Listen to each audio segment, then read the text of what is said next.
The biggest question here is not to avoid the fights. There will always be a fight. The biggest question here is which specific series of fights do you wish to choose?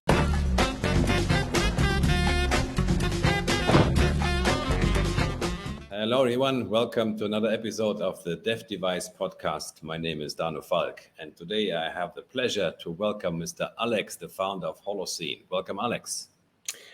Thanks for having me on, Dano. Thanks a lot. Yes, pleasure. Where are you speaking from right now? Where are you located? So I'm based out of Tallinn, which is the capital of a very small country just called Estonia, which is also called a digital nation. You might have heard of that. Mm, That's where the companies such as Bolt and Pipedrive and Skype were born. Pipe Drive, even, and Skype. Holy cow! Yep. Yeah, Estonia. Yeah. I have lived near to Estland, like which is. I mean, there's Estonia, and then this other neighboring country, which Lithuania. Yeah.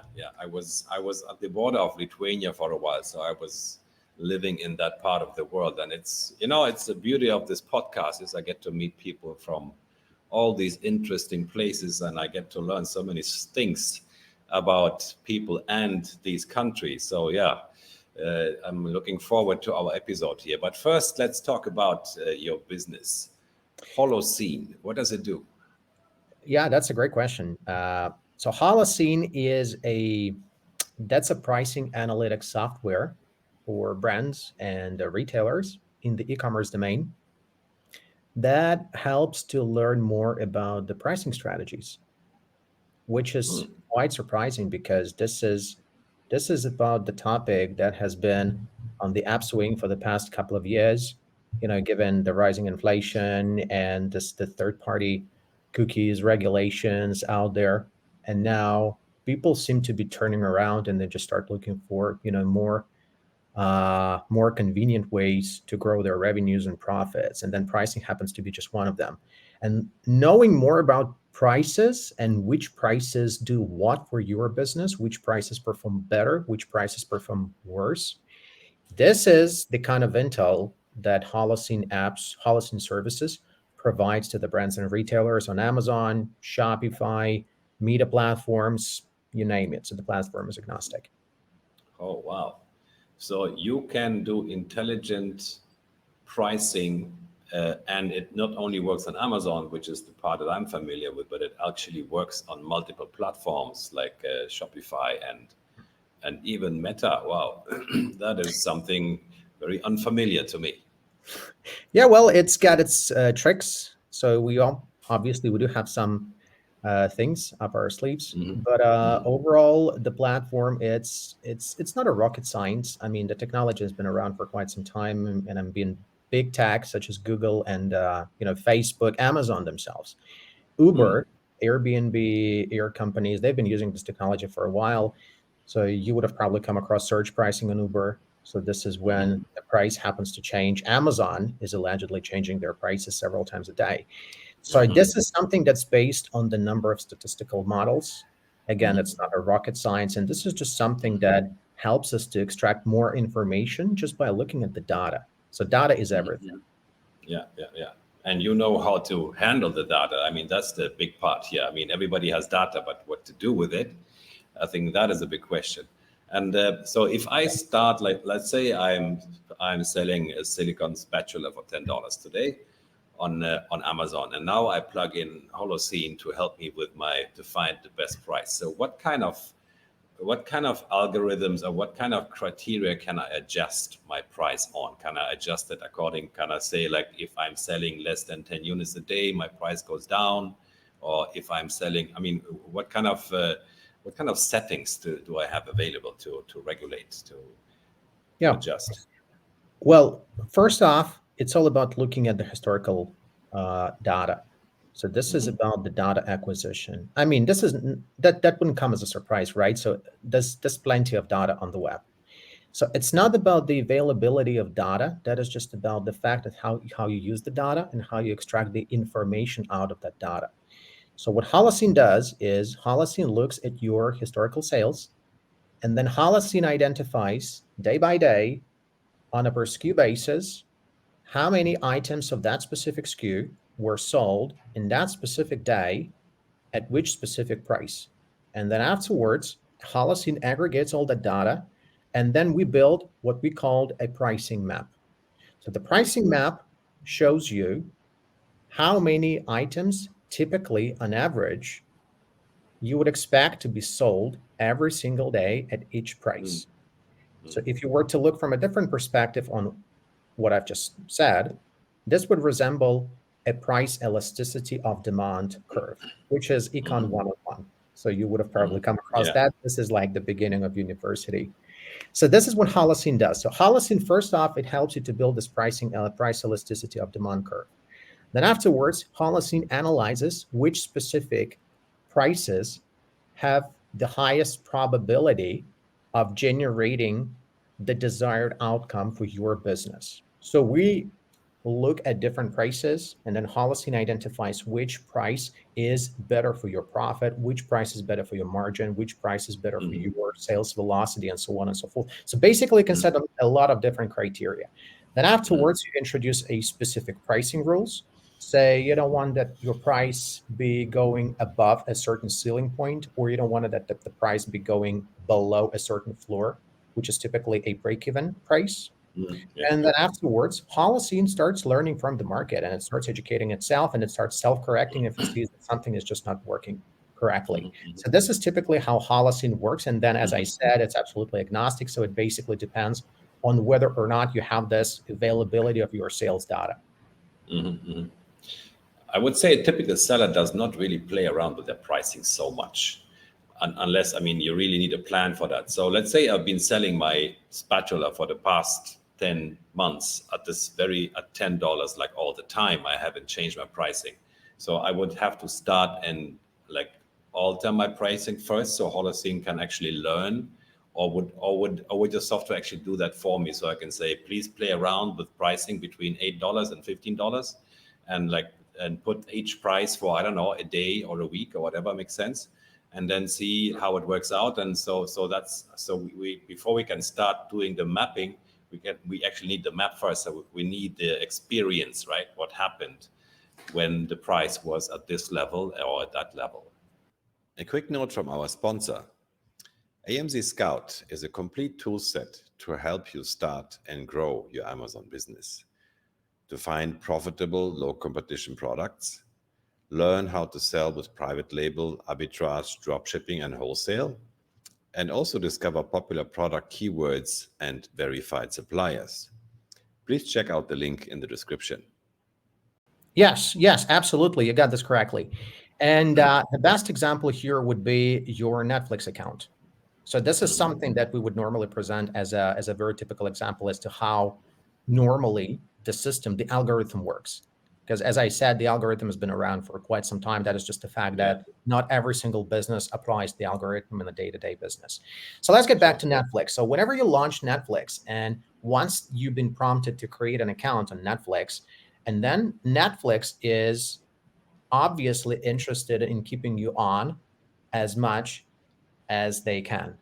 So in this case, they're interested in giving you as much content that you like, and the content that would keep you captivated for the longest period of time. So in this case, they would start by asking you questions. They wouldn't know in the first place, so they start asking you, so what kind of genres you like, whether you're into comedies or whether you're a big fan of actions and thrillers and stuff like that. And then afterwards, once you've identified a specific domain or the specific type of movies, Netflix would be throwing at you different kind of movies, and you would just be clicking and saying that, okay, so I like this one, and I like this one, and I like this one. And then afterwards, once Netflix algorithm has learned enough about what you like, they would know which kind of movies they should be throwing at you. So that would keep you captivated for the longest period of time.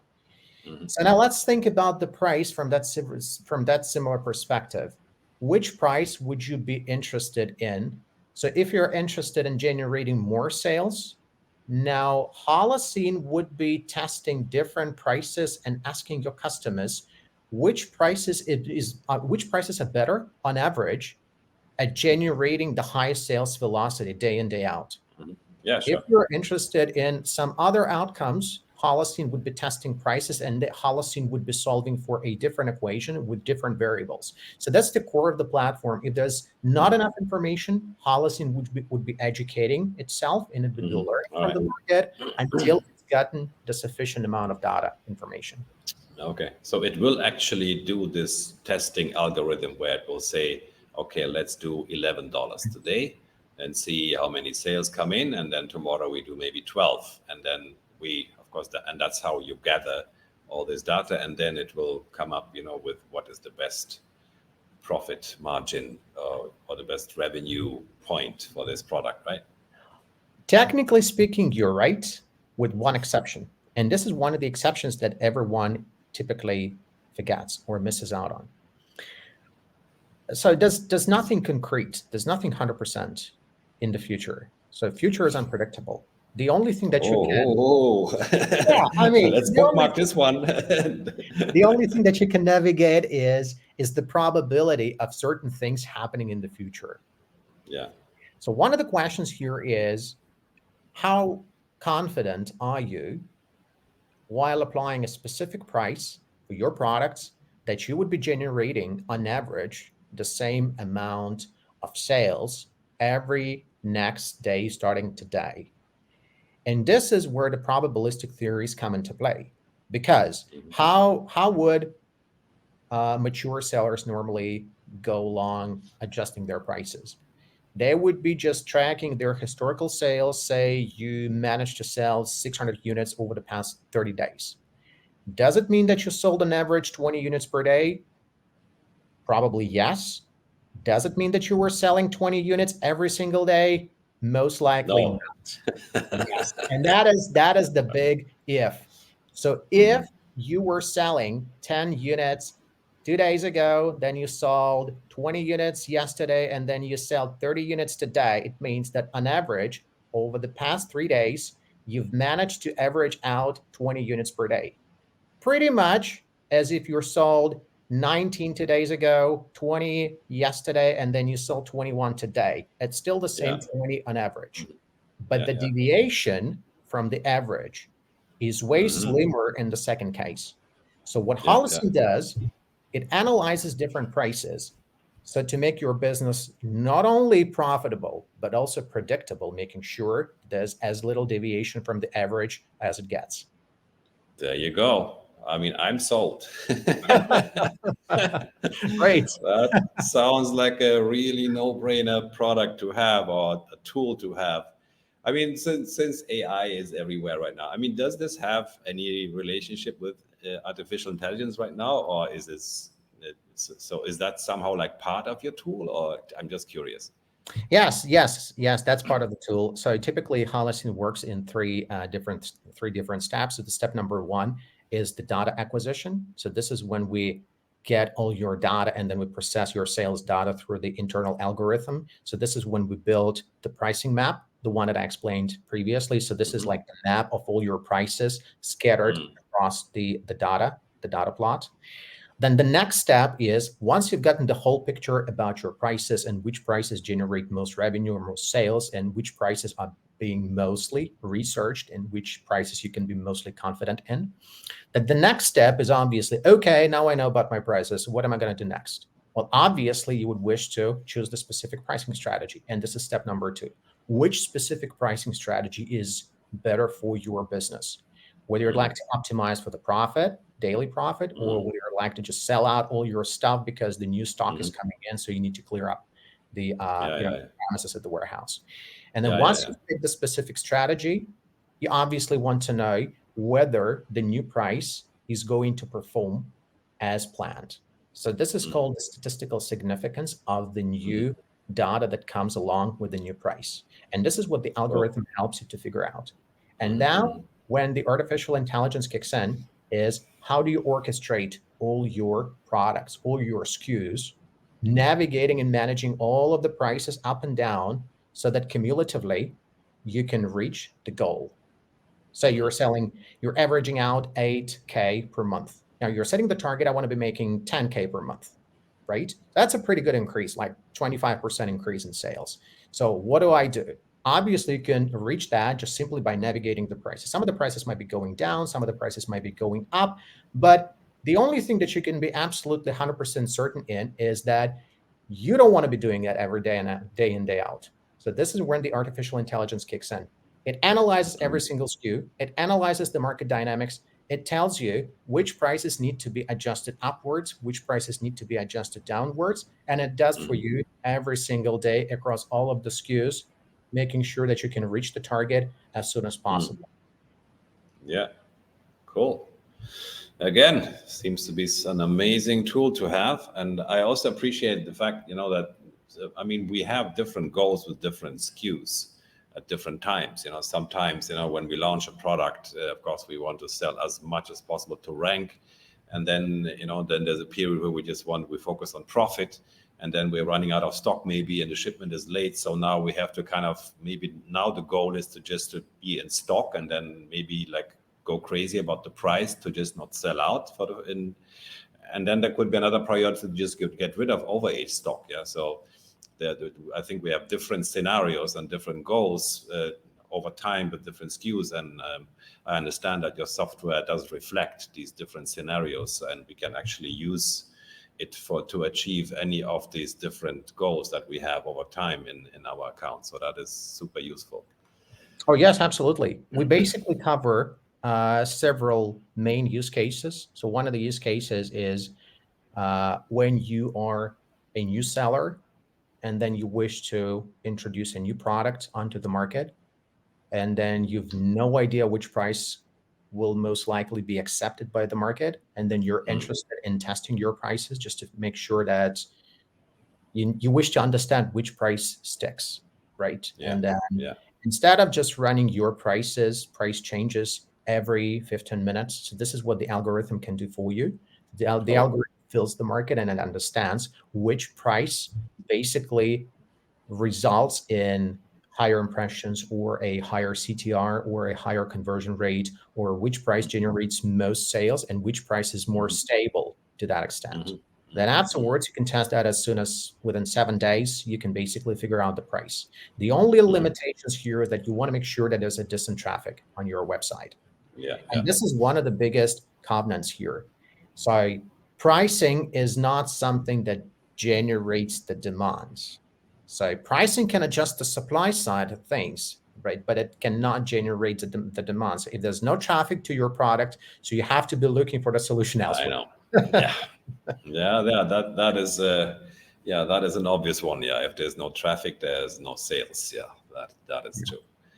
Yeah, man. I mean, you have built this software. You have obviously learned a lot of things. So, and right now, I feel like this would be the time to learn more about Mr. Alexander himself, and dive into the life journey part a little bit. I mean, of course, this is completely up to you how deep and how long we want to dive. But I would love to know, where do you come from? Where did you grow up? What was Alex like when he was 10 years old? Oh, well, you just got me some goosebumps. It's been a long while that I looked into that was this. my intention, man. Right. So let me recollect. So I was born in Moscow, and that was some 39 years ago. So I'm an old dude. I have a hint how old you are now. I'm sorry? Now I have a hint about your age. Let me calculate. Yeah. So my dad's Estonian, my mom's Russian. My spouse is Ukrainian. My eldest son was born in Turkey. My youngest son was born in Thailand. My parents live in Turkey. My brother, he lives in Toronto. Well, it's the latest intel that I have, so we don't get to talk much these recent days. But this sort of gives you a bit of an insight, right? A bit of a gist as to what kind of person I am. So I've been a nomad for the past, guessing 15 years, around this period of time. So at the age of 24, I started thinking about moving out because I just couldn't really feel myself like in my fishbowl. And that was the time. Moving out of, that was out of Moscow, you mean? Yes. So I wanted to move out of Moscow. I graduated from Moscow Engineering Physics Institute. And I started my career path in the nuclear industry. I worked at the back end of the nuclear fuel cycle, effectively managing, spent nuclear fuel, irradiated fuel rods. So those are the little things, very long thin things that are being irradiated and bombarded by uranium, and then afterwards they basically they extract the energy. And so I spent there about 4 years, and at that time, it's basically being hunted by a couple of agencies from overseas, uh, not governmental, just to be brutally honest. And so basically, I kind of looked inside of myself and started thinking, so what do I want to do with my life, and how do I want to manage things? And again, working in the nuclear industry, meaning that being very close to state enterprises in the country, you don't really get to change things. And this is the phrase. This is a very cliche. This is that you would have probably heard a lot from different kind of entrepreneurs out there. So I really wanted to do something that would change lives, and this is effectively what I started doing. So I basically started with my own life. I just jumped on a plane, I sold my apartment, and then I moved to Australia, where I spent the next 2 years gaining my master's in accounting and performance management. And that was the time that upon graduation, I launched my first startup. I mean, little did I know that time that was called a startup, because I really saw that there was a big upswing in demand for high quality accountants and marketeers and bookkeepers. But the smart guys from Southeast Asia, they just couldn't break the barriers of cross-cultural communication. And so every now and then, when I walked into the office of the HR team and then we spoke, and they would just be getting back to me saying that, okay, so we'd like to hire you, but there's just this little thing that wouldn't allow us to do that unless you know someone who could replace you. And then I was having this very long sheet of Excel spreadsheet of my mates, of my classmates from the university. And then I said, okay, so this guy would be a very good fit. This guy would be a very good fit if you wanted to do something with your management accounting. So that was the demand was there. And I'm guessing there was a kind of a beginning of this gig economy in Australia back then. That was the year 2012.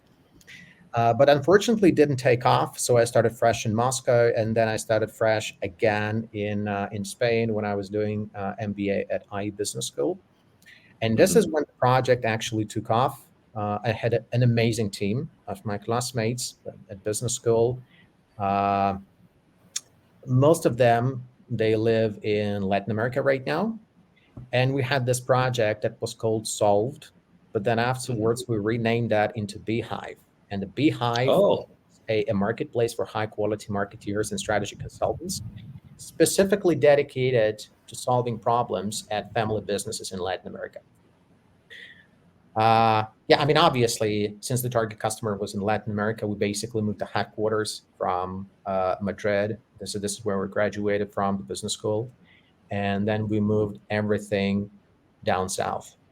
I had my first kid back then, and I couldn't afford living this, very entrepreneurial lifestyle. I was fresh out of business school, and then I needed to kind of meet my ends. So I accepted the offer that came through from a bank. So I joined an investment bank, and I stayed with the investment bank for the next 6 months until one of my clients started reaching out and asking me questions such as like, why would I give you my capital to manage if you're just talking about some 6-7%, which is very much risk seeking percentage, but still nevertheless, he said that you have a background of an entrepreneur in the IT domain, so why would you just quit and then let's do something together. Yeah, so that was the very beginning of 2016. I was doing a couple of freelance projects, and then on the way from Vienna, so this is where I was stationed in Austria, I moved to New Zealand for 3 months. Yes, that was a hell of a migration.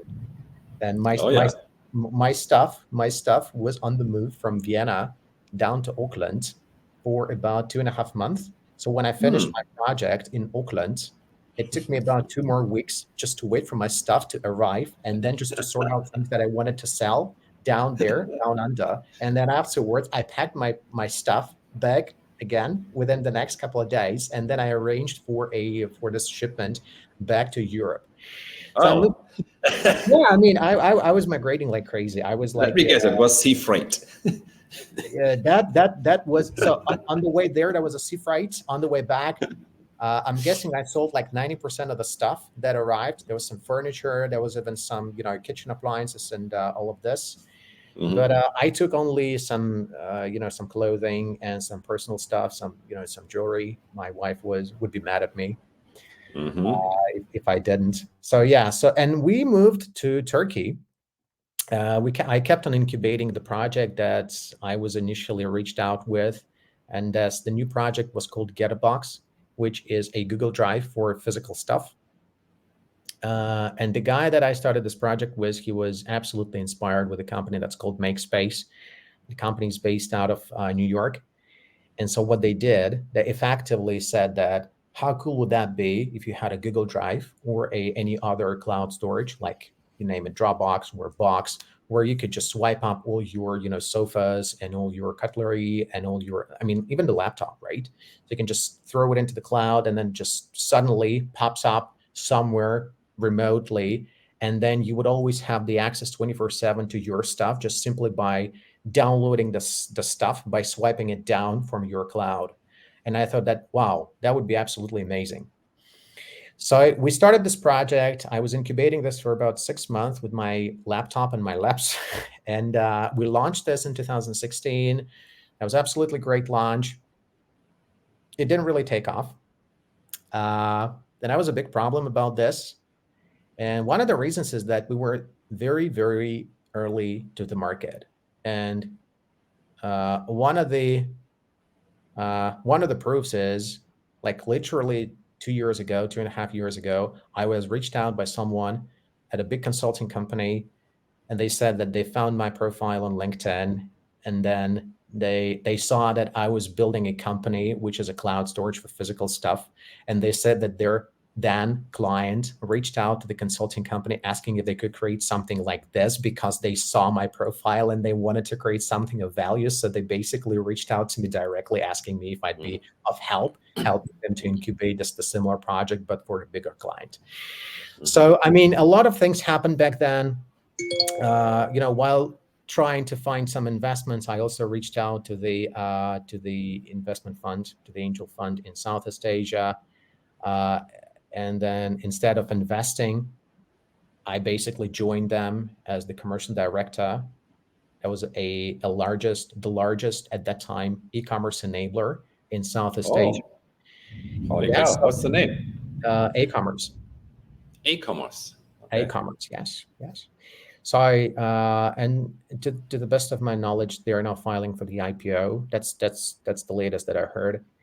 The guys are doing amazing. The company is just that's like a school of life, and that's like the best academy of e-commerce that I've ever known. And I would recommend anyone who's thinking of where they can get the knowledge about how e-commerce in Southeast Asia is growing. That's by far one of the best academy out there. So if you're still thinking Where are they based? They're based in Singapore and in Thailand. So the headquarters is in Thailand, in Bangkok. So that's where I moved. And they also have, regional headquarters in Manila, in Jakarta, which is the biggest market by far. And so basically you can find yourself like in any of these markets. Cool. So I moved there, so stayed there for about 1.5 years. My passport expired. So I moved back to Europe. And I kept on iterating, with different ideas in the IT domain until I realized that I wanted to try something new. And that something new was the supply chain, meaning that up until then, I'd been trying only, matching the supply and demand in the IT world, but there was lack of the physical goods. So I called up a few of my acquaintances. Some of them were business angels, and one of them was launching this coffee company. He was thinking about creating this technology that would help to infuse coffee with a variety of different healthy ingredients, with CO2 extracts, and then would help to create a coffee that would be filled with, healthy additives and vitamins and all of this. He was quite inspired by the launch of VitaCup. That's a big company in the US, and they're selling this infused coffee. I'm guessing they're basically heralded this, the coined the term infused coffee. They're doing fairly well. They're also selling on Amazon. The product is amazing. We tried that product. We basically shipped a few samples from California down to Slovenia. So this is where the roastery was. And the other company is called Four Sigmatic, and that's a Finnish company, also absolutely amazing. We also shipped a few of their products. I'm a bit more, I can resonate more with the products of Four Sigmatic. That's quite close to me, which is just like literally across the strait, across the Gulf. And so I started roasting coffee. That was quite a big shift from managing supply and demand in the IT world to actually roasting coffee. So I learned that by heart. And that was one of the biggest learnings in my whole life. That is where I got to put my hands into something that I'd never done before. And I got to learn how the coffee from being green actually becomes twice the size of the green one, of the original one. And then it gets 100 times tastier. Arabica and Robusta basically disappeared. There was a Colombian coffee, there was Brazilian coffee, there was coffee from all over the world. And that was amazing experience. And everything lasted up until the beginning of 2022, because one of the main markets for us was Russia and Ukraine.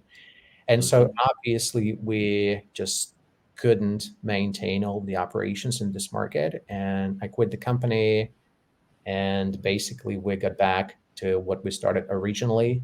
We put together all the knowledge, and we learned from what we experienced while doing with the coffee, while running coffee, while launching coffee as private label on Amazon, while launching as retailer and e-commerce distributor on Amazon in Europe. And we put together all the knowledge, and then we basically got to realize what was the main turning point that helped us to succeed. And pricing was one of those turning points. And this is the reason why I decided to double down on pricing, because this one is by far one of the most undervalued variable in the equation of online business. That's taken me a little longer than I expected, but still. Oh, dude, I don't think it took you long, because that was quite a story with a lot of different turning points and stopovers, like all over the planet. So I will have to watch this again to get the whole story, because it's really amazing. So many things happen, and then out of all things, you end up brewing coffee like yourself. After all your IT background, and I don't know how many degrees did you pick up along the way. I mean, you've studied like in, I don't know, I lost count how many universities you have visited along the way. It's quite a few, right? So I have my bachelor, which is technically, that's like an extended bachelor, because this is the Russian education system. So that's a 6 years extended bachelor degree in international relations, with a focus on non-proliferation and nuclear industry and nuclear energy. I have my master's in accounting and performance management from the University of Adelaide, and I have my MBA from Institut de Empresa, i.e. Uni Business School in Spain. But then again, I mean, these are diplomas, right? So these are just some papers. What really counts is that you never stop learning, right? So you always know the domain that you have no idea about, and you always wish you have this, flame that's burning inside of yourself, just to keep on learning new things, because the more you learn, the more you understand how much there's stuff and knowledge that you haven't captured yet. And occasionally you just wish that you could split into two in order to double down on the efforts. And so that one side of yourself could be just continuously acquiring new skills and knowledges, and then the other side of yourself could be not as strategic as the left one, but just keeps on implementing what you've learned down the way. So that's amazing. That's basically one of the key takeaways from this webinar, is that never stop learning. There's much more great stuff than you would imagine. There you go. A moment of silence. I will take note of the time, because this is going to be the segment I will put right in front of our recording. Like, this is an amazing like sharing of wisdom, where with the two people, the one keeps on learning, the other one keeps on exploring. Yeah, that makes a lot of sense, and that's very inspiring. Just in case you would something else you would like to share with 10-year-old Alex, or with someone who's starting off on the entrepreneurial journey today, out of all the things you've experienced and you learned, I mean, what would be like the quick recommendation, the quick advice you would give someone who is kind of fed up with their 9-to-5 job and they want to become an entrepreneur? What would you say to them? Well, that's probably something that I tell my kids, every single morning. And this is something that we normally discuss with our PL clients on Amazon, is that there will always be a struggle, right? No matter which path you take, right? So you will always be facing this point when things just falling off your hands, when you've no idea where you wish to go. And then there's only the one thing, which is your North Star, which will be guiding you through all of the struggles and all of the fights. The biggest question here is not to avoid the fights. There will always be a fight. The biggest question here is, which specific series of fights do you wish to choose? In this case, if I wanted to do ballet and if I wanted to dance on the stage, and I know that one day I will be doing okay, then the next day I might even break my leg and I wouldn't be able to do a thing and I'd be struggling. At that point of adversity, would I be facing my challenges, my demons, and asking myself a question? Did I actually take the right path? And then I tell myself, no, I don't want to do ballet. I want to do Amazon, because every now and then you're going to be facing some new challenges with Amazon. You're going to be facing new challenges with a supply chain, product listing optimization. But this is the kind of challenges that I'm really excited to face. And this is something that I love doing. And I do understand that once I'm through with one challenge, I'm going to be onto another one and then onto another one. And this is the series of fights that you need to contemplate even before you start the journey. So if you wish to quit your 9-to-5 and you've no idea where you want to go, I think you'd be much better off if you stayed at your 9-to-5, unless you find something that drives you absolutely crazy. And then afterwards, you just quit your job. And then you understand that you found your way and you're going to be facing some challenges. That's 100%. That's 101% that you're going to be facing these challenges. But this is the fact that every single morning you're going to be waking up, and then you would know that this is the kind of challenges that you picked for yourself. That's your choice. That's your option. And you voted for it. And then you go for it. So that's what works for me. This is how I keep myself motivated. This is how I keep waking myself up at 6:30 in the morning, specifically when winter comes in Estonia, and then you have no idea. You don't see the sunlight, right? So during the winter time, you don't really get to see the sunlight, and this is what keeps me awake early morning. Besides the liters of coffee that I have to down every single morning, and this is what keeps awake my kids, because they know that they really have to go to school and they have to make this choices, make their options, make their minds about the choices and the challenges. Yeah, so that's another takeaway. Just pick your fights. Cool. I love that. Yeah, I completely agree. There will always be challenges. There is no easy way in the entrepreneurial world. I can confirm from my experience, which is a few more than 39 years now. And but yeah, the big advantage is we get to pick our challenges and our fights, and we are where we belong to be, and that I call that freedom. So so for me, that there's this crossroad between freedom and safety, and that's how I break it down altogether. So you can go the safety road, so you will be safe, but you will have to do what people tell you to do. It's the safe way, but and then there's a free way where you have facing all these challenges, but we are free. We can pick this challenge, that challenge. We can change direction, and it's basically a status of freedom. So I guess we are on the same page here. I couldn't agree more. It's absolutely correct. Yes. Cool, man.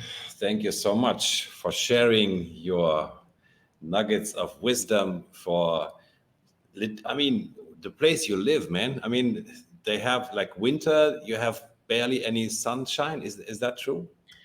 Uh, Is like a Finland or not as bad, right? Depends on what you call bad, right? So, but I mean, like no either sun at way. all. I mean, I there are like parts of the northern hemisphere where the sun simply doesn't rise anymore after at certain times of the winter. Yeah. Yeah, but I mean, you still have sunrise and sunset, but it's just you don't get much sunshine, right? So look, that's I'm guessing I'm onto the third key takeaway here. Up until a certain point in my lifetime, I I had been contemplating moving to the, down south, right? Because I lived in Moscow, and I was really longing for it as, long walks along the beach, the coastal area, somewhere, in the Mediterranean. And I was hoping that one day I'm going to be living somewhere in, Turkey or maybe Spain. Uh, is a spoiler. I actually got to live in both places. Mm. And the turning point, the moment of revelation actually came through when we lived in Thailand. So this is where every single day you live and then you experience a very stable plus 30 up to 32 degrees Celsius outside. And the only change in weather is it's either pouring rain or it's just rain. Dude, you're like quoting me. I mean, this is exactly how I describe Malaysian weather. I mean, there's only two weathers. I mean, it's hot and sunny, or it's hot and rainy. But Yeah. it's always hot, so it's either rain. So there's no need for any weather forecasting or whatever weather shows. It's yeah, So you're right. yeah, and It's endless and summer. But you and didn't my like it, point is here it? is yes, and so my point here is the grass is always greener on the other side. However, if you live in the place where you get to see the change of seasons, this is basically what indicates how fast you are at achieving your goals. Because when we Mm. lived in Turkey, every single day was a summertime. And so you didn't really get to see how life was passing, how days were passing by.